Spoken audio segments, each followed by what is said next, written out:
ሰላም ተመልካቾች እንዴት ናችሁ? ፋና ሚዲያ ኮርፖሬሽን ከአዲስ አበባ ከተማ አስተዳደር አካባቢ ጥበቃ ባለስልጣን ጋር በመተባበር የወንዞች ዳርቻ ልማት ላይ ትኩረቱን አድርገን በተለይም ትኩረት ለወንዞቻችን በሚል መሪ ሀሳብ የተዘጋጀው ፓናል ውይይት አሁን ጀምሯል። በፓናል ውይይቱ ላይ ለመሳተፍ ደግሞ ከተለያዩ ተቋማት እንግዶች እዚህ ተገኝተዋል። እንግዶቻችን ስለመጣችሁ በጣም እናመሰግናለን። ተመልካቾቻችን እንግዲህ እናንተም በየቤታችሁ ሆናችሁ በተለይም የወንዞች ዳርቻ ልማት ላይ ትኩረት አድርገን ትኩረት ለወንዞቻችን በሚል መሪ ሀሳብ የምናደርገውን ውይይት በየቤታችሁ ሆናችሁ እንድትከታተሉን በድጋሚ እንጋብዛለን። በያላችሁበት ሰናይ ጊዜ። ውይይታችንን ከመጀመራችን በፊት አስቀድመን መነሻ ጽሁፍ ይቀርብልናል። መነሻ ጽሁፉን የሚያቀርብልን አቶ ለሜሳ ጉደታ በአዲስ አበባ ከተማ አስተዳደር አካባቢ ጥበቃ ባለስልጣን የአካባቢ ሕግ ተከባሪነት ዳይሬክተር ናቸው። እሳቸውን ወደ መድረክ ጋብዛለሁ። እሺ፣ ርዕሰ ጉዳያችን ትኩረት ለወንዞቻችን በሚል ላይ ነው አጭር ነገር የማቀርበው።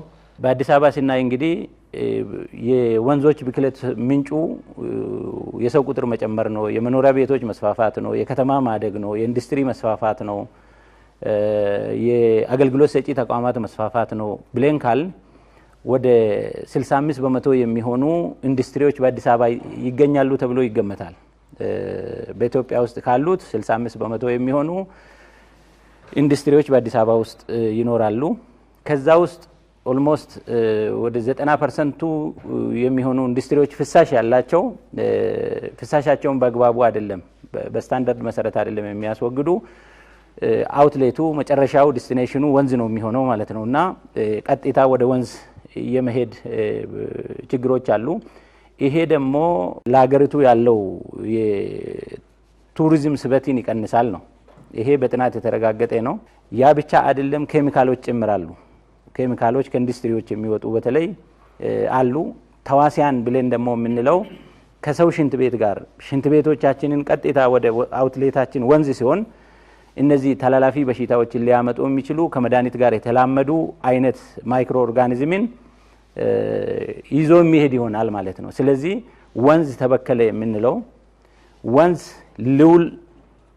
ሊሰጥ የነበረውን አገልግሎት ሳይሰጥ ሲቀር ለምንም አገልግሎት ሳይውል ሲቀር ስንሰጋ ያንን ወንዝ ለመጠቀም ስንፈራ ወንዙ ተበክሏል ብለን እንላለን ማለት ነው።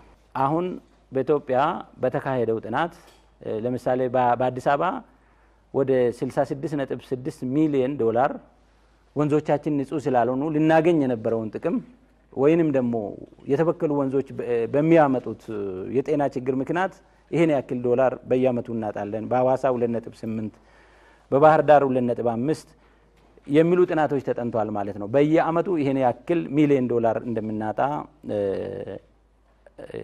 ኢኮኖሚያችን ላይ ጫና እንደሚያመጣ ያሳያል ማለት ነው። ከባለድርሻ አካላት ምን ይጠበቃል? ያው ሁሉም ባለድርሻ አካላት በዚህ ጉዳይ ላይ በስልጠናው ላይ ተሳትፈዋል።